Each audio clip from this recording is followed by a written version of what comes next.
65 নম্বরে থাকবে, কারণ ওখানে সারা পৃথিবীতে একটা নিরাপদ জায়গা, পুলিশ পাহারা দিয়ে গাঁজা খায়। আমি সারা পৃথিবীর কথাই বলছি, এমন কোন জায়গা নেই যেখানে পুলিশ পাহারা দিয়ে গাঁজা খাওয়ায়, কিন্তু বাংলাদেশের কুষ্টিয়ায় লালনের মাজারে পুলিশ এই যে ভাইরা পাহারা দেয়, বলে খা আমরা আসি, কেউ কিছু বলবে না। প্রকাশ্য সেজদা দেয় কবরে। আমাদের হাত পা বাঁধা ছিল এতদিন, ওখানকার সভাপতি, কবরের সভাপতি মাজারের লালনের হানিফ সাহেব, ও আল্লাহর ওলি যেরকম সেই রকম জায়গার সভাপতি। সেক্রেটারি হচ্ছে ওই জেলার, যিনি আওয়ামী লীগের সেক্রেটারি তিনি। বলেন তো, এইরকম মানুষ যদি সভাপতি সেক্রেটারি থাকে, সেখানে আপনি কথা বলতে পারবেন? কথা বলার আগেই তো 4 দেওয়ালের মাঝে চলে যাবেন। হালকা পাতলা কিছু বলেছিলাম, এই জন্য বলেছিল পিসকে হুজুর যেন বাইরে না থাকে। একবারে আমার জীবন থেকে 3টা বছর ওরা কেড়ে নিয়েছে। এরকম কথা তো কেউ বলতেও চায় না, কেউ বলে ওই 4 দেওয়ালের মাঝে পড়ে থাকবে।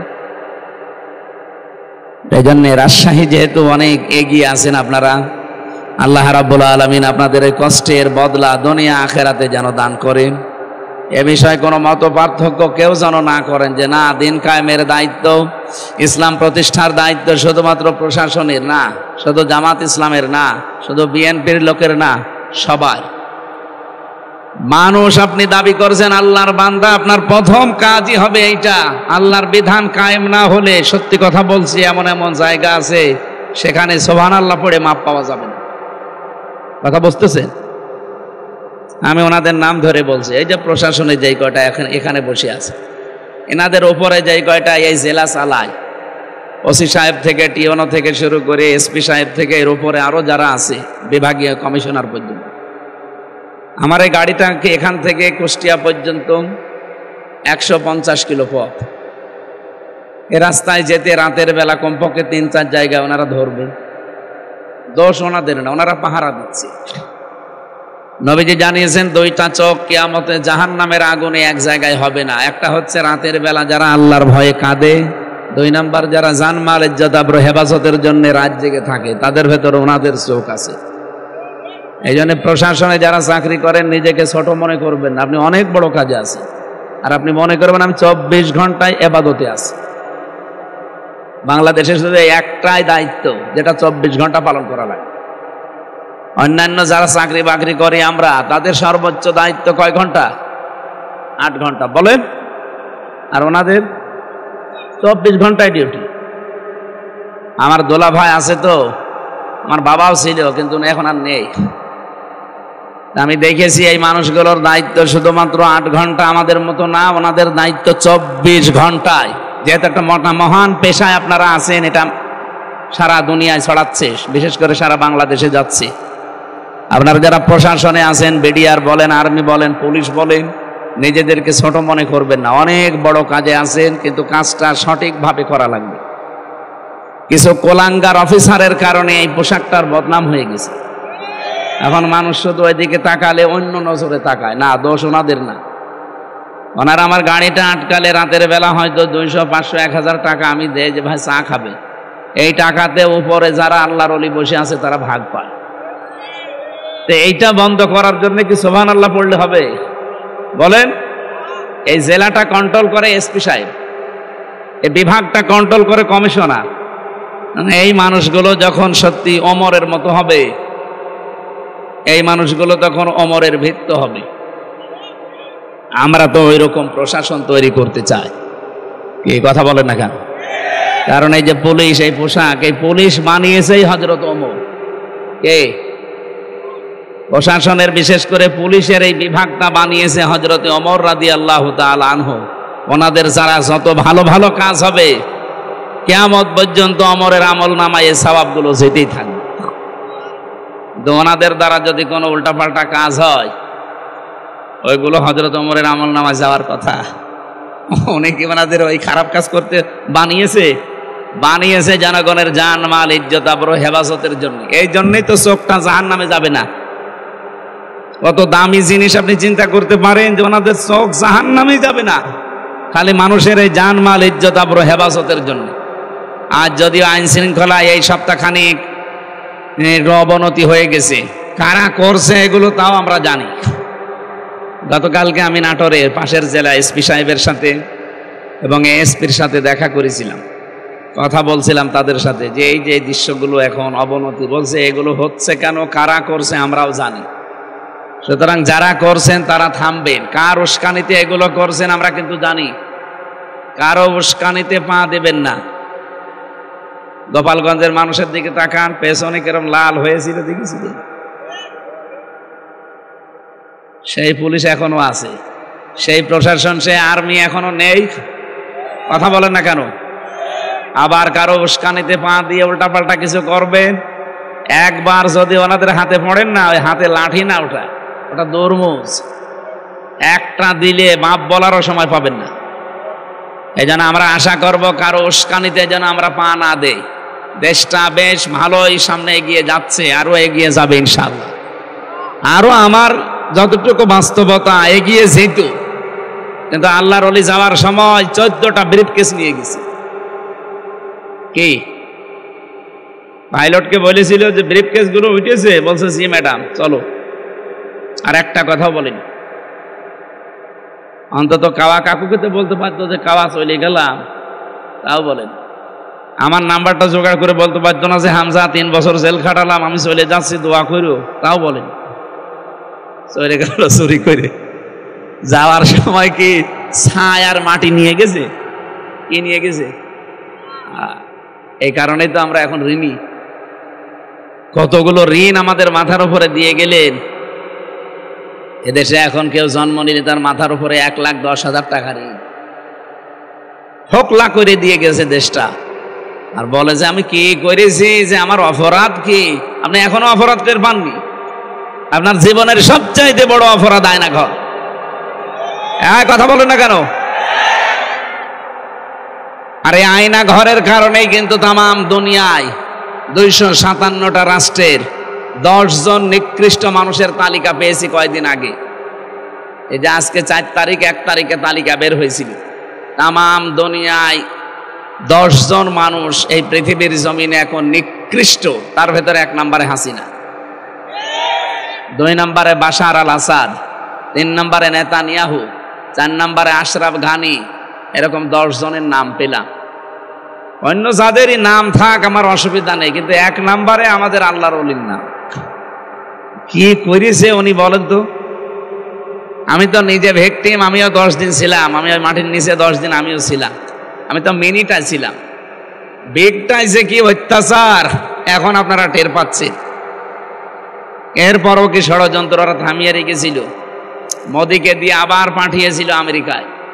ট্রাম্পের কাছে আমাদের দেশ সম্পর্কে বানিয়ে সানিয়ে মিথ্যা বলবে, কিন্তু না।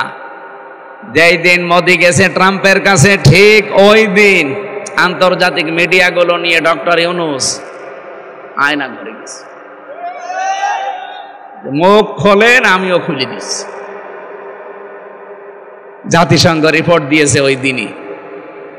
ট্রাম্প যাতে মাতাল হলো তাহলে ঠিক আছে।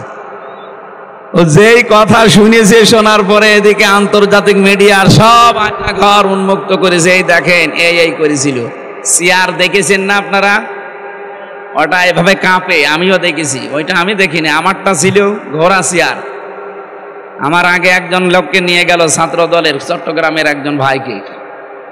ওরে নিয়ে যেয়ে দেখি চিল্লাচ্ছে, এভাবে হাত বেঁধে দেয় চেয়ারের সাথে ক্লিপ দিয়ে, গলাটা আটকিয়ে দেয় একটা ফিতা দিয়ে, মাথাটা কালো কাপড় পরিয়ে দেয়। ওনার হাত পা মাথা সব নড়াতেই পারবেন না। একবার শুধু সুইচ টিপ দেবে, 1 টিপে 120 বার ঘুরবে। চিন্তা করতে পারে মাথার ভেতরে কত সূক্ষ্ম সূক্ষ্ম জিনিস আছে জানে?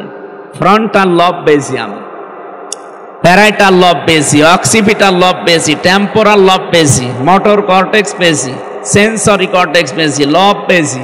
এখানে 70,000 জিনিস দিয়ে ঘেরা আছে। আর এত সূক্ষ্ম এই মগজগুলোর সাথে সেট করা। আপনি 1 মিনিটে যদি 120 বার ঘোরেন, সেকেন্ডে কয়বার? আপনারা কি ঘুমাচ্ছে? আপনি নিজেকে ওই জায়গায় একটু দাঁড় করান তো। 1 মিনিট পরে মনে হবে আমি 8-10টা দুনিয়া দেখতে পাচ্ছি।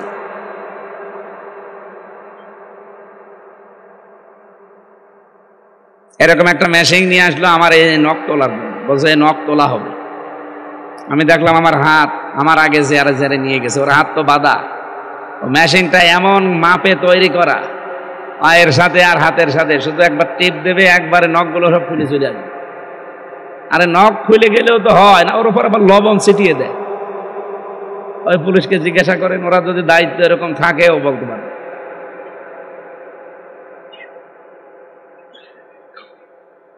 এখনো পর্যন্ত আমি দেখি অনেকে জালেমের সাফাই গায়। আপনি মানুষ না জানোয়ার? আপনি আপনারে তো পরে কিছু যায়নি, আপনি টের পাননি। আপনার বাবারে যদি ব্যারিস্টার আরমানের মতো 8 বছর আয়না ঘরে রেখে দিত, আপনি টের পেতেন যে কারে কি বলে। এজন্য তামাম দুনিয়ার ভেতরে নিকৃষ্ট মানুষের 1 নাম্বার তালিকায় ওনার নাম, একটা হাজি মানুষ। আমাদের দেশের বদনাম হয়ে গেছে সারা বিশ্বের কাছে। আমরা ওই বদনাম ঘোষাতে চাই সামনে, এমন একটা দেশ উপহার দিতে চাই কোরআনের মাধ্যমে, এটা যেন সত্যি রোল মডেল হয়। এতদিন শুধু নাম শুনেছিলাম যে রোল মডেল, সব মিথ্যা কথা। বলতো আইনের শাসন প্রতিষ্ঠা হচ্ছে, কিসের আইনের শাসন? সব আইনের নামে সব বেআইনি কাজ কারবার করেছে এই দেশে, বিশেষ করে এই 15 বছরে। এটিএম আজহারুল ইসলামের যে মামলা, যে সাক্ষী, সবগুলোই পালিয়ে গেছে। যারা বাদী, যারা সাক্ষী দিয়েছে, যারা বিচারপতি, যারা প্রসিকিউটর, বলেন একটা মানুষও আছে? আর সব পালিয়েছে। উনি বেকার ভেতরে থাকবে কোন কারণে? অন্য একটা দল, আমি নাম নিলাম না, ওরা এখন 2-3 দিন দেখলাম ছড়াচ্ছে যে এটিএম আজহারুল ইসলাম উনি মামলার সাজাপ্রাপ্ত আসামি, ওনারে ছাড়া ঠিক হবে না। আপনি এত বড় শয়তানি কথা বলতে পারলেন? সাজাপ্রাপ্ত হয়ে গেলে যদি তারে ছাড়া না যায়, তাহলে তারেক জিয়া 9 বছরের সাজা হয়েছে। এক কথা বলেন না কেন? তারেক জিয়ার বউ 3 বছর সাজা হয়েছিল, তারেক জিয়ার মা 6 বছর সাজা হয়েছিল। তাদেরকে ছেড়ে দিলেন কি করে? লুৎফুজ্জামান বাবর 17 বছর পরে বের হইল কি করে? তারেক জিয়া সাহেবের বন্ধু গিয়াসউদ্দিন মামুন 17 বছর পরে বের হইল কি করে? সুতরাং পক্ষপাতিত্ব করবেন না। আপনার বিবেকের উপরে কি কুকুরে প্রসাব করেছে? এটা নিরপরাধ মানুষ। এগুলো সব হাসিনার নশালনে পড়ার কারণে। আমিও হালকা পড়েছিলাম, 3 বছর শেষ। যারা বড় বড় ওরা বেশি পড়েছে, ওদের 13 বছর 14 বছর জীবন থেকে শেষ। এটিএম আজহারুল ইসলামের আর 13 বছর 14 বছর যেহেতু জীবনে আমরা আর ফেরত দিতে পারবো না, বাকি জীবনটুকু যেন মুক্ত আকাশে কাটাতে পারে। এ বিষয়ে যে বাধা দেবে, বুঝবেন সে ভারতের ঠিক দালাল। হ্যাঁ, কথা বলেন না কেন?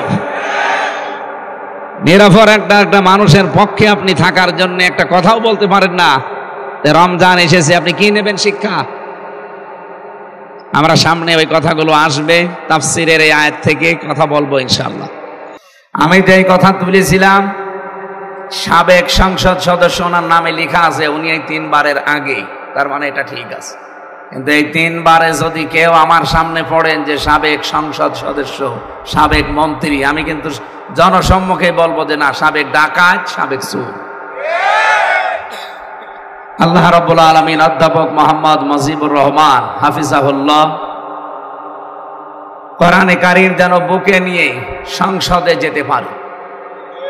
আমি আশা করছি এবং আমি বিশ্বাসও করি ইনশাআল্লাহ যেতে পারবে।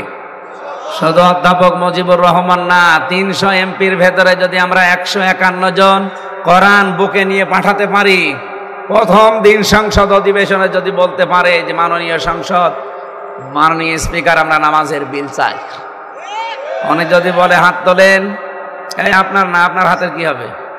ওনাদের মতো 151 জন যদি হাত তুলতে পারে, ওই দিনই নামাজের বিল কায়েম হয়ে যাবে। ওই দিন থেকে বাংলাদেশের 18 কোটি মানুষ নামাজ পড়বে। আপনি হয়তো ওনাকে ভোট দিয়েছিলেন একটা, কয়টা? আপনি 18 কোটি মানুষ নামাজ পড়লে যে সওয়াব হয়, আপনি একটা ভোটের কারণে ওই সওয়াব পাবেন। আমি কি এটা বানিয়ে বললাম? সূরা নিসা 58 নম্বর আয়াতের তাফসীর বাড়ি যেয়ে খুলে দেখবেন, আমানাত, এখানে বহু বচন আছে। এই জন্য আমার সাবজেক্ট এটা না, আমি ইঙ্গিত দিলাম যে ভালো কাজ আমরা মনে করি সাদগায়ে জারিয়া। আরে ভাই, সাদগায়ে জারিয়া যেখানে, তার পাশে দেখবেন গুনাহে জারিয়া। ওনারে দিলে উনি যদি এইটা কায়েম করতে পারে সাদগায়ে জারিয়া হিসাবে, কিয়ামত পর্যন্ত যত মানুষ বাংলায় নামাজ পড়বে আপনি একটা একটা করে সওয়াব পেতেই থাকবেন। ভোট দিয়েছিলেন কয়টা? একটা। এটা তো সাদগা জারিয়া গেল, গুনাহে জারিয়া নেই। কথা বলে, আপনি ওনার মতো মানুষ বাদ দিয়ে আর একজনকে দিলেন যে ডাইল খায়, নাকি এলাকায় ডাইল খন নেই? এই যে এই জেলার পাশে মোহনপুর, মোহনপুর না, এই জেলার ভেতরে না মোহনপুর, মোহনপুর পবার যিনি এমপি ছিলেন, আল্লাহর ওলি যে ডাইল খায় এটা এখন প্রমাণ হচ্ছে। তবে মসুরের ডাল, খেসারের ডাল না, ওই দাদাদের ডাল। এইরকম মানুষকে যদি আপনি পাঠান, আবার ওই লোকটা যে জীবনেও বলবে মাননীয় স্পিকার আমি নামাজের বিল চাই, জীবনেও বলবে না। ও বলবে ওই যে এখন সিগারেট খাওয়ার জন্য স্বরাষ্ট্র উপদেষ্টা কি বলেছে ওইটা নিয়ে ওনার পদত্যাগ দাবি করছে। আরে রমজান মাসে তুই মেয়ে লোক জনসম্মুখে সিগারেট খাবি কোন কারণে? কথা বলেন না কেন? উনি যে উদ্যোগ নিয়েছে, যে মন্তব্য করেছে, 100 ভাগ হালাল মন্তব্য করেছে। এমনি তো পাবলিক প্লেসে সিগারেট খাওয়া ঠিক। ওই যে পুলিশ বসে আছে, ওনারা আইন জানে না যে পাবলিক প্লেসে কেউ যদি সিগারেট খায়, ধূমপান করে, তার কত টাকা জরিমানা ভাই? ওটা এখন আর আছে? এখন আছে? আর এখনো আছে? তো স্বরাষ্ট্র উপদেষ্টা তো ঠিকই বলেছে।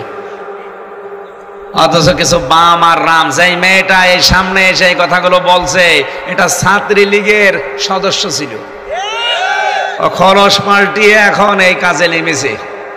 উল্টা পাল্টা কাজ করবেন না, আপনারা কিন্তু নিষিদ্ধ। কি কথা বলেন না কেন? আপনারা কি নিষিদ্ধ? সুতরাং শুদ্ধ হয়ে তারপরে কাজে নামবেন। আর যা করেছেন অন্তত 100 বছরে এই দেশে মুখ দেখানোর মতো পরিস্থিতি আপনাদের আর নেই। এই জন্য ধূমপান করার কারণে স্বরাষ্ট্র উপদেষ্টা যা বলেছে, ওনাকে এই দেশের মানুষের ধন্যবাদ দেওয়া দরকার। তারপরও এটা রমজান মাস, কি মাস? ওনাদের মতো মানুষ গেলে ঠিক সংসদে অধ্যাপক মুজিবুর রহমানের মতো, ভাই মাননীয় স্পিকার আমরা নামাজের বিল চাই, এ কথা বলবে না। বলবে আমরা বিড়ি খেতে চাই, আমরা ডাল খেতে চাই। তখন পাশ হয়ে যাবে 151 জন হাত তুললে বিড়ি খাওয়া, তখন একেবারে টয়লেটে বসেও বিড়ি খাবে। কি অনেকে খায়, খায় না? আমরা এটার পরিবর্তনের জন্য কথা বললে তখন আপনার কাছে রাজনীতি মনে হয়, তখন ধর্ম ব্যবসা মনে হয়। আর আপনি যেটা করছেন ওটাতে পুরা দুর্নীতি। এই কথা বলেন না কেন? আপনি যেটা করান বাদ দিয়ে করেন ওটা কি? পুরা দুর্নীতি। যাদের কোনো কর্মজীবন নেই, উনি একটা অধ্যাপক, পাশাপাশি রাজনীতিবিদ। যাদের কোনো কর্মজীবন নেই, শুধু রাজনীতি তাদের পেশা, বুঝবেন ওর জীবনে দুর্নীতি ছাড়া কিচ্ছু নেই। বলেন বাংলাদেশে অনেক নেতা এমন নেই যাদের কোনো কর্মজীবন নেই, শুধু রাজনীতি। আমি কি বেশি বললাম? আরো জোরে বলেন। এখানে হিসাব নিকাশ করে সামনে এগিয়ে যাবেন। যার কোনো কর্মজীবন নেই, আয়ের কোনো উৎস নেই, শুধু বাবা শাহজালাল সব হালাল, এই ধান্দায় যারা রাজনীতি করেন, এ রাজনীতি না, এটা আপনার পেট নীতি আর দুর্নীতি। আল্লাহ এরকম মানুষ থেকে আমাদের সামনে যেন হেফাজত করেন, বলেন আমিন। আমরা এমন সংসদ সদস্য দেখতে চাই যারা আমাদেরকে জান্নাতের পথ দেখাবে, জাহান্নামের পথগুলো যারা বন্ধ করে দেবে, বলেন আমিন। এতক্ষণ যারাই কথা বললেন, মাওলানা হোসাইন মাহফুজ, মাওলানা হারুন রশিদ সহ নাম না জানা সম্মানিত ব্যক্তিবর্গ, এই মাহফিলের বরেণ্য সদস্য যারা, তাদেরকে ধন্যবাদ জানাচ্ছি। সামনে বসা মুসলমান ভাইরা, পর্দার আড়ালের সম্মানিতা মা এবং বোনেরা, প্রশাসনের ভাইরা, প্রাণপ্রিয় রাজশাহীবাসী, আমরা কোরআনে কারিম থেকে একটা মাত্র আয়াত পড়েছি, সূরা হিজরের 99 নম্বর আয়াত। লক্ষ লক্ষ হাদিস থেকে একটা হাদিসের সামনের অংশটা পড়েছি। আমরা এই দুইটা সামনে নিয়ে তাফসীরুল কোরআন লিখেছেন, তাফসীর আকারে কথা বলবো ইনশাআল্লাহ। জবান খুলে, শয়তান যেন আশপাশে না থাকে, শয়তানের ওয়াসওয়াসা থেকে আমরা পানাহ চাচ্ছি। বলেন আউযু বিল্লাহি মিনাশ শাইতানির রাজিম, বিসমিল্লাহির রহমানির রহিম। ওয়াবুদ রাব্বাকা হাত্তা ইয়াতিয়াকাল ইয়াকিন। আল্লাহ রাব্বুল আলামিন বলেন, হে নবী, আপনি পৃথিবীর মানুষকে বলেন তোমরা ইবাদত করো তোমাদের রবের ওই দিন পর্যন্ত যতদিন ইয়াকিন না আসে। এখানে ইয়াকিন মানে মৃত্যু, তার মানে ইবাদত করা লাগবে আমাদের মরণ পর্যন্ত। কতদিন পর্যন্ত? মরণ হয়ে গেলে আপনার আর ইবাদত নেই।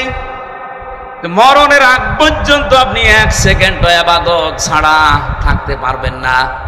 প্রশ্ন আসতে পারে, এক সেকেন্ড ইবাদত ছাড়া থাকা যাবে না, ঘুমিয়ে থাকি, ঘুমটাও ইবাদত।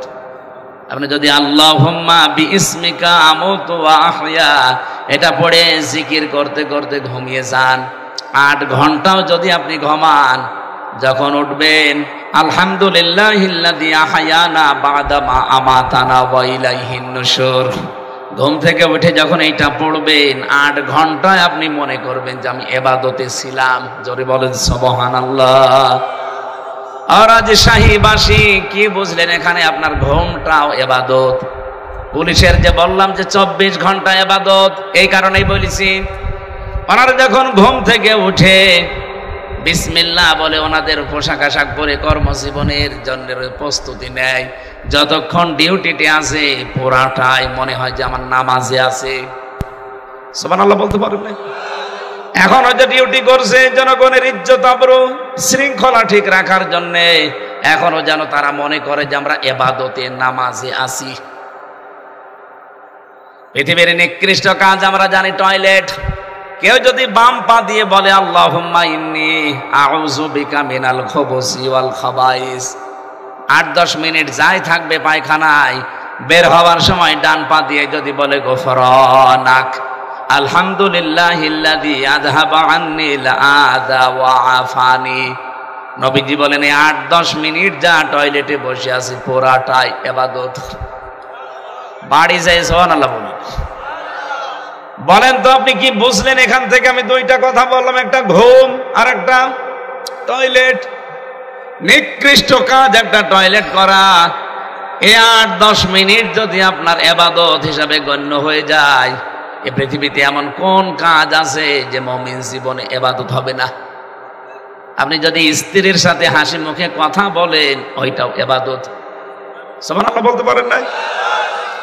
কেউ যদি স্ত্রীর দিকে হাত এগিয়ে দেয়, ও যদি মহব্বতের সাথে চেপে ধরে, সারাদিন যে গনাগুলো হয়েছিল সগীরা, নবীজি বলেন সব হাতের ফাঁকা দিয়ে ঝরে যায়।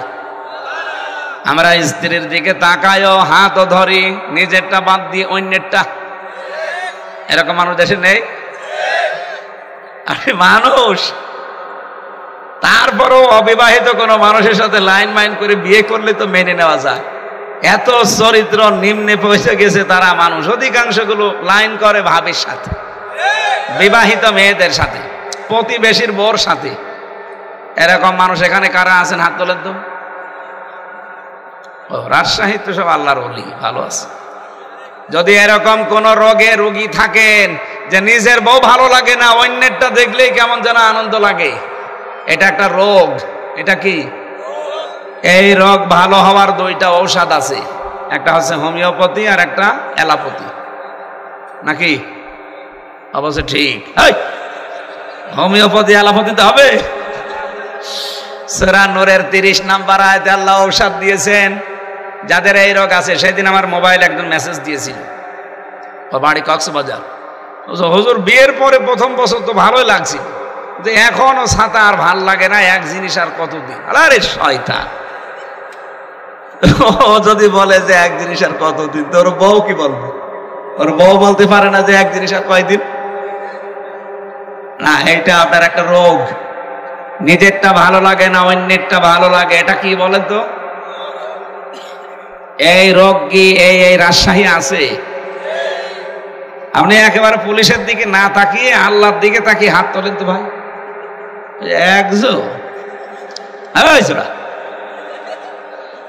না, যাই 2জন হাত তুলেছে মনে হচ্ছে বিবাহিত, চরিত্র তো খুব খারাপ। হ্যাঁ পুলিশ ভাই, এই 2জনে ধরে নিয়ে যাবেন তো। নিজের বউ ভালো লাগে না, লোকের বউ দেখলে আপনার আনন্দ লাগে না? ওরা দুইজন সহ আমরা যারা আল্লাহর ওলি বসে আছি, আমাদের ভেতরে যদি এরকম শয়তান ওয়াসওয়াসা দেয়, যেহেতু শয়তান এখন বাধা আছে রমজানে, রমজান মাসে কি শয়তান বাধা আছে, অন্তত ওই চিন্তা আমাদের নেই। তারপরেও যদি মুখে উকি ঝুঁকি মারে, প্রথম ঔষধ কুল্লিল মুমিনিনা ইয়াগুদ্দু মিন আবসারিহিম ওয়া ইয়াহফাযু ফুরুজাহুম যালিকা আযকা লাহুম। আল্লাহ পাক বলেন, নবী আপনি মুমিন পুরুষদেরকে বলেন তারা যদি পর নারী দেখে সঙ্গে সঙ্গে যেন চোখ নিচের দিকে করে। 2 নম্বরে তাদের লজ্জা স্থান যেন তারা হেফাজত করে, এইটাই পবিত্রতম পন্থা। সুতরাং পবিত্র হওয়ার জন্যে কোরআনের এই ঔষধ ছাড়া পৃথিবীর কোন ঔষধ দিয়ে আপনার চরিত্র সংশোধন করতে পারবেন? বলেন বলেন না। 4:30টায় আজান হবে, 4:45-এ নামাজ হবে। এখানে আমি নিজে নামাজ, আমার তো পড়ানো হবে না, আমার 2 রাকাত আমি নিজে নামাজ পড়বো। আর পুলিশ আজকে সব ওযু করে নামাজ পড়াবো। পুলিশরা এমনি নামাজ পড়ে, আমি জানি, চেহারা দেখে বোঝা যাচ্ছে নামাজি।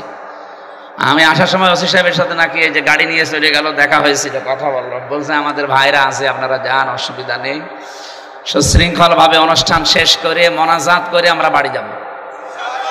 এর আগে কয়েকজন চলে যাবেন? যান, চলে যান। ওনার না সেমিনার আছে গুরুত্বপূর্ণ, উনি চলে যাচ্ছে। আপনারও কি সেমিনার আছে? আপনার কি কাজ এত গুরুত্বপূর্ণ? আসর পর্যন্ত থাকা যাবে না? এই আয়াতের মূল শিক্ষাগুলো আমি 7টা বের করেছি, আমরা আজকে এখান থেকে বের করে বাড়ি নিয়ে যাব। থাকবেন তো ইনশাআল্লাহ? প্রথমে যেটা বলছিলাম, আপনি মেয়ে লোকের দিকে তাকাতেই পারবেন না। না, বিষয়টা এমন না, তাকাতে পারবেন, কিন্তু 14 জন মেয়ে লোকের দিকে। কয়জন? আপনার নিজের মা, নিজের বোন, নিজের ফুফু, নিজের খালা, নিজের মেয়ে, এরকম 14 জন মহিলা বাদ দিয়ে পৃথিবীর কোন মহিলা যদি সামনে পড়ে, সে যেরকমই হোক না কেন, প্রথম নজর পড়ার সঙ্গে সঙ্গে চোখ নিচের দিকে করা লাগবে। এই ঔষধ কার? আরো জোরে বলেন। এটা যারা সত্যি মেনে চলতে পারতাম, পুলিশের কাছে এত মামলা দেওয়া লাগতো না। আপনি থানাতে যান, যে দেখেন অধিকাংশ মামলা মেয়েলি হয়, মেয়ে লোক নিয়ে, না জমি জায়গা নিয়ে। এই 2টা ছাড়া মামলা আছে ওনাদের কাছে, সব এই 2টা। তা আমরা নিজের চোখকে যদি আজকে থেকে কন্ট্রোল করতে পারি, অন্তত এই মামলা আর যাবে না ওনাদের কাছে। আরে ভাই, আপনার নিজের মেয়ের দিকে আপনি কোনোদিন খারাপ নজরে তাকাতে পারেন? বলেন বলেন। নিজের মায়ের দিকে, নিজের ফুফুর দিকে, বলেন না কেন? তাহলে অন্য যেগুলো আছে যদি চোখ পড়িয়েও যায়, প্রথম নজর মাপ, পরের নজর পাপ। এই জন্য প্রথম নজর যদি পড়ে যায়, সঙ্গে সঙ্গে নিজের চোখ নিজের দিকে করবেন। এটা শুধু পুরুষের জন্য না, মেয়ে লোকের জন্যেও। কথা বলেন না কেন? মেয়ে লোককেও আল্লাহ জানিয়েছে, 14 জন পুরুষ মানুষ বাদ দিয়ে পৃথিবীর যে কোনো পুরুষ যদি সামনে পড়ে যায়, চোখ নিচের দিকে করবেন। তার ভেতরে নিজের বাবা, নিজের ভাই, নিজের ছেলে, এরকম 14 জন সূরা নিসার ভেতরে আছে, 21 নম্বর আয়াতে পাবেন। আজকে থেকে যদি মাত্র 1 মাস আপনি আমলটা একটু জারি রাখতে পারেন, আমি গ্যারান্টি দিতে পারি, আল্লাহর কসম, আপনাকে আল্লাহ একটা অনির্বচন সুখ দান করবে। শব্দটাও কি বললাম? একটা অনির্বচন সুখ, একটা বাংলা শব্দ, খুব কড়া। একটা অনির্বচন সুখ আপনি পাবেন। এটা পৃথিবীতে কিনতে পাওয়া যাবে না, এটা আল্লাহ যিনি বানিয়েছেন তিনি আপনাকে দেবেন এই ঔষধ খাওয়ার কারণে। আজকে থেকে আমাদের চরিত্রকে সংশোধনের জন্য আল্লাহর এই ঔষধ, নারী পুরুষ আমরা সবাই। হ্যাঁ, কষ্ট হবে, শয়তান তো জাল পেতে বসে আছে, কষ্ট হবে। তারপরেও যেহেতু রোজা রাখার দ্বারা আল্লাহ আমাদেরকে একটা জিনিস দিতে চান, সেটা হচ্ছে তাকওয়া। সেটা কি? আমি একটা 1 মিনিটে ব্যাখ্যা করছি, তারপরে আমার আলোচনায় যাচ্ছি। ইন্নাল্লাযীনা তাকাউ ইযা মাসসাহুম তাইফুম মিনাশ শাইতানি তাযাক্কারু ফাইযা হুম মুবলিসুন। সূরা আরাফের 102 নম্বর আয়াতে আল্লাহ জানিয়েছেন, নিশ্চয় যারা তাকওয়া অবলম্বন করবে রমজানের রোজা রাখার দ্বারা, ইযা মাসসাহুম তাইফুম মিনাশ শাইতান, শয়তান যদি তাদেরকে ওয়াসওয়াসা দেয়, তাযাক্কারু, তাকওয়া থাকার কারণে সঙ্গে সঙ্গে তারা আল্লাহর কথা স্মরণ করবে, আল্লাহর আযাবের কথা, আল্লাহর নিয়ামতের কথা, আল্লাহর পুরস্কারের কথা, জান্নাত জাহান্নামের কথা, এগুলো স্মরণ করার সঙ্গে সঙ্গে ওই মানুষগুলো ওই অবাধ্য কাজ থেকে তারা নিজেদেরকে বিরত রাখবে। ফাইদা হুম মুবলিসুন, তাদের এই অন্তর্দৃষ্টি খুলে যাবে। চোখ কিন্তু দুইটা, ভেতরে একটা কাজ করছে, অন্তরের চোখ আর একটা চর্ম চোখ, এই দুইটাই যখন তার সামনে ওপেন হয়ে যাবে, খুলে যাবে, এই মানুষগুলো তখন সঙ্গে সঙ্গে এই মেয়ে লোকের দিকে তাকানোকে গণা মনে করে ফিরিয়ে নিয়ে আসবে চোখ। আরে ওষুধটা মাত্র 14 দিন থেকে 1 মাস আপনি খেতে থাকেন, আমল করতে থাকেন, আল্লাহর কসম আপনাকে আল্লাহ ওলি বানিয়ে দেবে। 2 নাম্বারটা আর একটু কড়া। আল্লাহ বলেন তাদের লজ্জাস্থানের হেফাজত করা লাগবে। যদি এটা খুব কঠিন হয়ে দাঁড়িয়েছে এখনকার জামানায়, এই যে মোবাইল যাদের আছে, কম্পিউটার যাদের আছে, ল্যাপটপ যাদের আছে, টেলিভিশন বিশেষ করে যারা এন্টিনা দিয়ে চালান, ডিশ ওয়াইফাই দিয়ে যারা চালান, এই যে এই দৃশ্যগুলো যন্ত্র ছোট, কিন্তু এইগুলো জাহান্নামে যাওয়ার বড় কারণ। মানুষের লজ্জাস্থানকে, চরিত্রকে ধ্বংস করার জন্য এর চাইতে বড় মাধ্যম আর নেই। আর এগুলো ব্যবহার করে আপনি জান্নাতের দিকে এগিয়েও যেতে পারেন, আর এগুলোর অপব্যবহারের কারণে আপনি জাহান্নামও কিনে ফেলতে পারেন। ভারতের 36টা চ্যানেল আমাদের দেশে চলছে, কয়টা? 36টা। অথচ এই দেশের একটা চ্যানেলও ভারতে পাইনি আমি। আমার তো এমন কোন রাজ্য বাকি নেই ভারতে যে আমি যাইনি, প্রায় জায়গায় আমার ঘোরা আছে। না, ওখানে শুধু এটিএন বাংলা পেয়েছিলাম, তাও আংশিক। অথচ ওদের 36টা আমাদের দেশে চলছে। বলেন একটাও তো চরিত্র ভালো হওয়ার কোন চ্যানেল আছে? সব চরিত্র ধ্বংস করার। বলেন বলেন। রোজা রেখে আমি জানি অনেক নারী এবং পুরুষেরা, পুরুষেরটা বাদ দিলাম, অনেক মেয়েরা ভারতের এই চ্যানেলগুলো ওরা অলরেডি বন্ধ করেছে যে রোজার মাসে দেখবো না। আপনি যখন সিদ্ধান্ত নিয়েছেন মুসলমানদের মেয়েদের জন্য, বউদের জন্য, মাদের জন্য ভারতের একটা চ্যানেলও দেখা যায় নেই। কারণ কি করে সংসার ভাঙা লাগে, স্বামীর মনে দুঃখ দেওয়া লাগে, বউ শাশুড়ির ভেতরে দ্বন্দ্ব, এইটা ছাড়া কিচ্ছু নেই। এক কথা বলেন এখানে। এইরকম কোন চকলখড়ি জিনিস মেয়েরা, মুসলমানরা দেখতে পারে? আপনারা দেখেন? আপনারা দেখেন? আমি জানি পুরুষ মানুষের সময় কই দেখে তো ওরা বসে বসে 12-13টা সিরিয়াল দেখে বসে বসে। একটা যদি না দেখতে পারে পরের দিন কাজা তোলে, নামাজের কাজা নেই, সিরিয়ালের কাজা তোলে। মাসলা যেহেতু মনে এসেছে বলে ফেলি, মা বোনেরা যারা এসেছেন বিভিন্ন জায়গায় বসে আছেন, রমজানের এই মাস যারা পেলেন, ফামাং শাহিদা মিনকুমুশ শাহরা ফালিয়াসুম, তোমাদের ভেতরে কেউ যদি রোজার মাস পায় সে যেন অবশ্যই রোজা রাখে। এ নির্দেশ কার? এখন মেয়েরা রোজা রাখতে চায় অনেকে, তার মা আর বাবা রাখতে দিতে চায় না। না, আমার ছোট মানুষ জাদু, আমার বাবু। আরে ভাই, আপনার মেয়ের উপরে আল্লাহর চাইতে আপনার দরদ কি বেশি নাকি? সে বীর্য থেকে শুরু করে এ পর্যন্ত বানিয়ে দিল, আর আপনার দরদ আল্লাহর চাইতে বেশি হয়ে গেল। হ্যাঁ, আপনি ছোট বয়সে রাখতে বলছি না। যে সমস্ত মেয়েদের শরীর খারাপ হয়, এটা 10 বছরে হতে পারে, 12 বছরে হতে পারে, 15 বছরে হতে পারে। কথা বুঝতেছেন? আপনার না বুঝলেও অসুবিধা নেই, তারা বুঝলে হবে। সম্মানিতা মা এবং বোনেরা, আপনাদের জন্য 1 মিনিট বলছি। যাদের 10, 12 বছর, 14 বছর, 15 বছরের শরীর খারাপ শুরু হয়, যখন শুরু হবে ওই সময়ের পর থেকে আপনার রোজা ফরজ, কারণ আপনি বালিকা হয়ে গেছেন। পুরুষের যখন স্বপ্নদোষ শুরু হয় 10 বছরে, 12 বছরে, 15 বছরে, যাই হোক, ওই দিন থেকে তার উপরে রোজা, নামাজ। বলেন বলেন। কিন্তু নামাজেরটা দেখেন, মেয়েদের শরীর খারাপ হলে নামাজ পড়া লাগে না, ওটা কাজাও করা লাগে না, মাপ। কিন্তু রমজানটা এরকম না। রোজা যদি কেউ 3টা, 5টা, 7টা, 10টা রাখতে না পারেন, কাজা হয়ে যায়। 11 মাস ধরে ওই 7টা রোজা, 10টা রোজা আপনাকে করে দেওয়া লাগবে। তাহলে রোজা কত বড় গুরুত্বপূর্ণ বিধান। খেলায় খেলায় নিজেও রাখেন না, মেয়েকেও রাখতে দেন না। না, এটা কাজ করবেন না, আপনি কিন্তু জবাব দিতে দিতে শেষ হয়ে যাবেন। অনেক দামি জিনিস রমজান। এটার দ্বারা 27টা শিক্ষা আল্লাহ আমাদেরকে দিতে চেয়েছিল, তার ভেতরে 1 নম্বরে তাকওয়া। কি বললাম? যারা তাকওয়া অবলম্বন করবে প্রথম নম্বর পুরস্কার। শয়তান যদি ধোঁকা দেয়ও আল্লাহ বলেন তাযাক্কারু, আল্লাহর কথা তখন তাদের অন্তরে আমি স্মরণ করে দেই।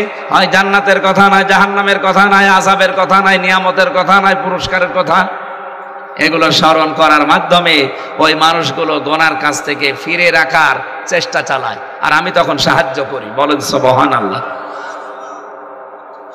আর রাজশাহীবাসী, সুতরাং এই যে চরিত্র সংশোধন করা, বিশেষ করে লজ্জাস্থানের হেফাজত করা, এই দুইটা কাজ যারা নিজেদেরকে জীবনে 1 মাস মতো একবারে কন্টিনিউ করে ফেলতে পারবেন, রব্বুল আলামিন একটা অনির্বচন সুখ আমাদেরকে দান করবেন। বলেন সুবহানাল্লাহ। স্ত্রীর কথা তুলেছিলাম, তার হাতের দিকে হাত বাড়িয়ে দিলেও সওয়াব হয়, কিন্তু নিজেরটা অন্যেরটা দিলে ঠিক ওই রকম কবিরা গুনাহ হবে। কথা বলেন না কেন? এই জন্য যারা অন্যের সাথে লাইন করে আছেন নিজের বউ বাদ দিয়ে, বিশেষ করে বিবাহিত মেয়েদের সাথে, ভাবি হোক, প্রতিবেশীর স্ত্রী হোক, বা পাশের বাড়ির মেয়ে লোক হোক, যাদের বিয়ে হয়ে গেছে এরকম মানুষের সাথে যাদের লাইন, এই মুহূর্তে মোবাইল নাম্বার থাকলে ডিলিট করে দিন, হোয়াটসঅ্যাপ নাম্বার থাকলেও ডিলিট করে দিন। কারণ জীবনেও সে তালাক না দিলে আপনি বিয়েও করতে পারবেন না, সারা জীবন কষ্ট পেয়ে মেয়ে মরবে। এরকম কষ্ট পাচ্ছেন কারা? এলাকায় নেই? এরকম কষ্টে থাকবেন আপনি একদম মরণ পর্যন্ত। মরণ পর্যন্ত আমাদের ইবাদত করার দায়িত্ব, আর আমরা মরণ পর্যন্ত কষ্ট পেয়ে যাচ্ছি। আল্লাহ আমাদের ইবাদত করেন, বলেন আমিন। আমার ইবাদত হবে কি 2 বছর 5 বছর, না মরণ পর্যন্ত? বলেন বলেন। হ্যাঁ, আমি মরে গেলে আমার আর ইবাদত নেই, মরে গেলে আমার দায়িত্ব তখন জীবিত মানুষদের। বলেন তো, আমি এই যে নদীতে, এই যে এখানে পুকুর আছে, মরে গেলাম, পড়ে মরে যাওয়ার পরে আমার দাফন হবে, কাফন হবে, কবরে দেবে, এটাকে দায়িত্ব আমার? বলেন বলেন। কার? জীবিতদের। সুতরাং আমার কাজ হবে আমার মরণ পর্যন্ত, এবং এই কাজটা হবে পুরাটা ইবাদত। পুরাটা কি? এরকম ইবাদত এই কোরআনে কারিমে আছে 500। কয়টা? আরো জোরে বলেন। এই 500-র ভেতরে একটা ইবাদতের নাম হচ্ছে সিয়াম বা রোজা। এটা এত গুরুত্বপূর্ণ বিধান, পৃথিবীর অন্যান্য বিধানগুলো আল্লাহ নাজিল করেছে জমিনে, আর রোজার নামাজের বিধানটা আল্লাহ একেবারে রাসূলুল্লাহকে নিয়েছে আরশে 6 মাস দিয়েছিল। কয় মাস? 50 ওয়াক্ত নামাজ দিয়ে 6 মাস রোজা দিয়ে তিনি যখন ফিরে আসছিলেন, মুসা নবীর সাথে দেখা হয়েছিল 6ষ্ঠ আসমানে। হযরতে মুসা ডাক দিয়ে বলেন, ইয়া রাসূলুল্লাহ সাল্লাল্লাহু আলাইহি সাল্লাম, খুব আনন্দ মনে হচ্ছে। কি দিয়েছে আল্লাহ আপনাকে? বন্ধুর বাড়িতে গেলে তো কিছু না কিছু হাদিয়া তোফা দেয়, কি পেয়েছেন আপনি? নবীজি বলেন, ভাই মুসা, আমি পেয়েছি 50 ওয়াক্ত নামাজ আর 6 মাস রোজা। হযরতে মুসা বলেন, এত কিছু পেয়ে আপনি আনন্দে আছেন, বাস্তবতা বোঝেন আপনি? আপনি আমার চাইতে সম্মানে বড়, কিন্তু অভিজ্ঞতা আপনার চাইতে আমার বেশি। দুনিয়াতে আমি আপনার আগে গিয়েছি, আমি দেখেছি ওই জায়গায় আমার উম্মতের উপরে মাত্র একটা রোজা ফরজ ছিল বছরে, আর মাসে প্রতিদিন মাত্র 1 ওয়াক্ত নামাজ ফরজ ছিল, তাই তারা পড়তো না। আর আপনি 6 মাস রোজা পেয়ে 50 ওয়াক্ত নামাজ পেয়ে আনন্দে আছেন। জান আল্লাহকে বলেন যেন কমিয়ে দেয়। তিনি যেই কয়বার যান আল্লাহ কমাতে থাকে। শেষে আর 5 ওয়াক্ত ছিল, আর 1 মাস ছিল রোজা। মুসা নবী বলেন, না, আবার যান, আবার কমান। বিশ্ব নবী বলেন, ভাই যে মুসা আমার লজ্জা করছে, আল্লাহর কাছে আমি যেতে পারবো না। বারবার আল্লাহ আমাকে দিতে চায়, আর আপনি বলেন যে কমান। না, আমার লজ্জা করে, আমি যেতেই পারবো না, আমার উম্মত মারবে। সঙ্গে সঙ্গে জিবরাইল এসে বলে, হে রাসূল, আল্লাহ পাক সিদ্ধান্ত জানিয়েছেন। তিনি কিন্তু 50 ওয়াক্তই লিখে ফেলেছিলেন, 6 মাস রোজায় লিখেছিলেন। আপনার কনসিডারের কারণে আল্লাহ কমাতে কমাতে পর্যন্ত এসে দাঁড়িয়েছে। আপনার উম্মতদেরকে যে বলবেন, তারা যদি সত্যি 5 ওয়াক্ত নামাজও সঠিকভাবে পড়তে পারে, রমজানের 1 মাস রোজা যদি সঠিকভাবে তারা রাখতে পারে, হক আদায় করে, আল্লাহ জানিয়েছেন 50 ওয়াক্ত নামাজ আর 6 মাস রোজা রাখার সওয়াবই তাদের দিয়ে দেবেন। সেই সুযোগ এখন আমাদের অলরেডি চলছে। এজন্য যাদের জীবনে রোজা এসেছে, খুব মারাত্মক পরিস্থিতি খারাপ হওয়া ছাড়া রোজা ছাড়বেন না ভাই। অনেকে বলে আমি ভ্যান চালাই, আমি গরিব মানুষ, মাঠে কাজ করি, আমারও রোজা রাখা লাগবে। লাগবে না মানে? আপনি কি আল্লাহর বান্দার বাইরে? রোজা রাখলে মানুষের দুইটা গুরুত্বপূর্ণ অসুখ থেকে আমার আল্লাহ বাঁচিয়ে দেয়, যে বিজ্ঞান 2017 সালে এটা পেয়েছে, অথচ এটা কোরআনে আল্লাহ দিয়েছেন 1500 বছর আগে। আমরা অনেকে শিক্ষিত মানুষ যারা আছে, অটোফেজি নাম শুনেছেন? হ্যাঁ, অটোফেজি 2017 সালে জাপানের একজন বিজ্ঞানী, স্বাস্থ্য বিজ্ঞানী, চিকিৎসার উপরে নোবেল পর্যন্ত পেয়েছে। সে লোকটা ইউশনারি ওসামি। এই সাতাদের নাম উচ্চারণ করাও কঠিন, দাঁত মুখ বাঁকা হয়ে যায়। এই লোকটা চিন্তা করছে আমি তো নোবেল পেয়েছি সেই বিষয়টা নিয়ে, এটা দুনিয়ার মানুষকে উনি জানিয়েছেন। আমাদের শরীরের ভেতরে 2 কোটি কোষ আছে। কোষ আমরা যখন একাধারে খাবার খেতেই থাকি, তখন ওই আশেপাশে গুলো কিছু কোষ বৃদ্ধি হতে থাকে। বৃদ্ধি হতে হতে এই আসল কোষ যেগুলো, এগুলোই তখন দুর্বল হয়ে যায়। আর যেগুলো বৃদ্ধি, ওই পরগাছা আগাছা, ওগুলো তখন আরো শক্তিশালী হয়। দেখবেন ফসলের ভেতরে আগাছা পরগাছা ওর জোর বেশি না কম? আর ওগুলো বেশি হলে আসল ফসল ঠিক থাকে, দুর্বল হয়ে যায়। কথা বলে না কেন? এই কোষগুলো আল্লাহ যেগুলো দিয়েছেন শরীর কন্ট্রোল করার জন্য, এগুলো তখন আর দাম নেই, কমে যায়। ওই পরগাছা অতিরিক্ত যেগুলো, ওগুলো এত শক্তিশালী হতে থাকে। উনি চিন্তা করলেন এটা কমানো যায় কি করে। 13 বছর